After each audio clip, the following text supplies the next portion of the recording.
नमस्कार किसान साथियों, स्वागत है आपका मेरे यूट्यूब चैनल में। मैं आपका मित्र ओम सिंह राजपूत। किसान साथियों, आज हम आपको आलू की खेती के बारे में कुछ ज़रूरी जानकारियाँ दे रहे हैं।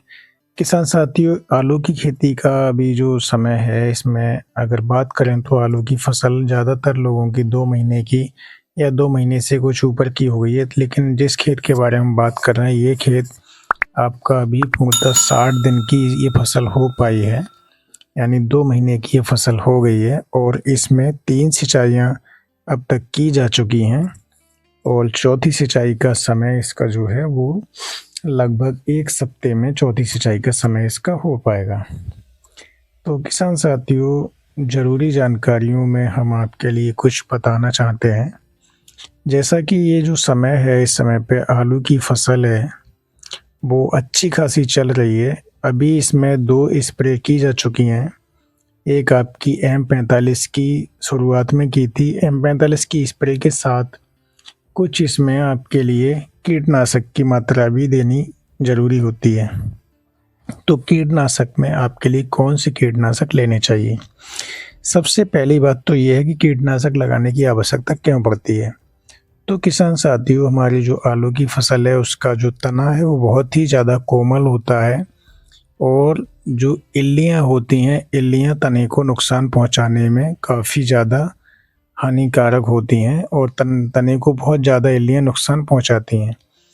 जिन फसलों के तने ज़्यादा कोमल, ज़्यादा मुलायम होते हैं, उनके तनों के लिए इल्लियाँ बहुत ज़्यादा नुकसान पहुंचाती हैं। तो किसान साथियों, इल्लियों की रोकथाम करने के लिए अब चूँकि इल्लियाँ आ जाती हैं, तो केवल इल्लियों की रोकथाम करने के लिए ही नहीं, बल्कि कहीं-कहीं व्हाइट फ्लाई देखने को मिलती है, तो व्हाइट फ्लाई भी हमारी जो फसल है उसमें नुकसान पहुंचाती है। इसके साथ-साथ सकिंग पेस्ट भी देखने को मिलते हैं। अब किसान साथियों, बात करते हैं सकिंग पेस्ट का मुख्य काम क्या होता है। सकिंग पेस्ट जो हैं, जिनको हम रस चूसक कीट बोलते हैं, ये फसल की पत्तियों के निचले हिस्सों पर चिपक जाते हैं और अपनी दांतों को उसमें अड़ा के और फिर वहाँ से उसका रस चूसना प्रारंभ कर देते हैं। फिर देखने को ऐसा मिलता है कि कुछ हद तक जो पत्तियां हैं वो थोड़ी सी सिकुड़ने लगती हैं।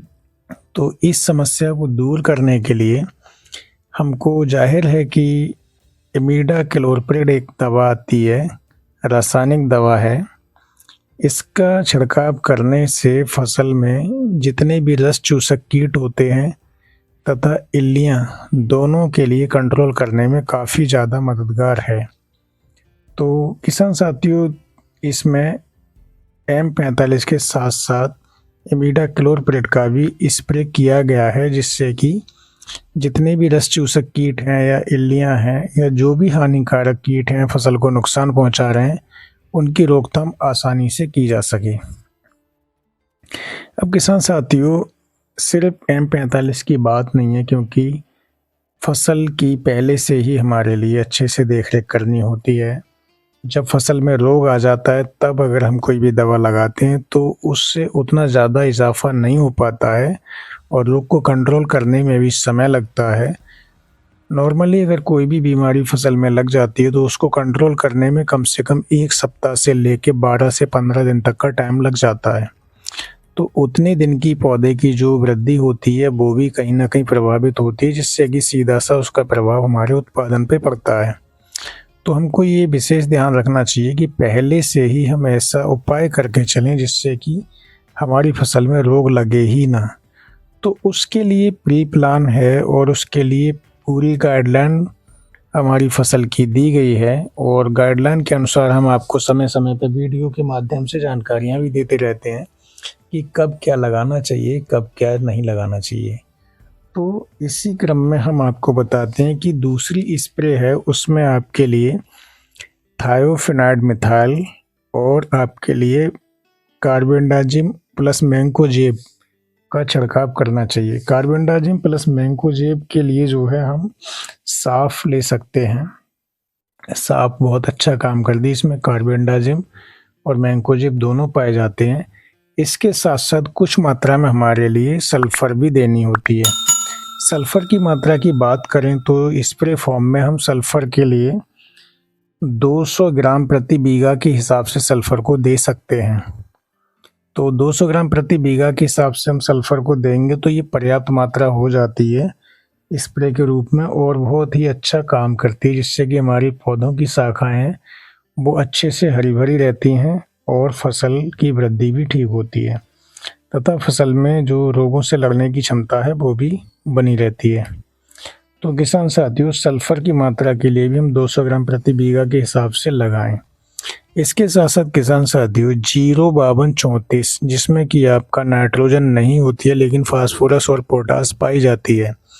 चूँकि 60 दिन की अवस्था में आलू के अंदर जो तना है, तना बन रहा होता है, तो तना की वृद्धि के लिए पोटास की बहुत ज़्यादा आवश्यकता होती है, प्लस उसके साथ साथ फास्फोरस की भी आवश्यकता होती है।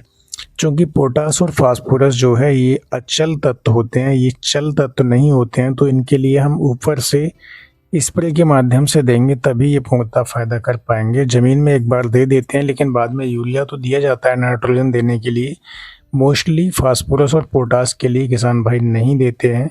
तो उसके लिए 05234 आपकी स्प्रे फॉर्म में एक दवा आती है, उसका आराम से आप स्प्रे कीजिए जिससे कि आपकी फसल की अच्छी वृद्धि हो और अच्छी पैदावार मिले।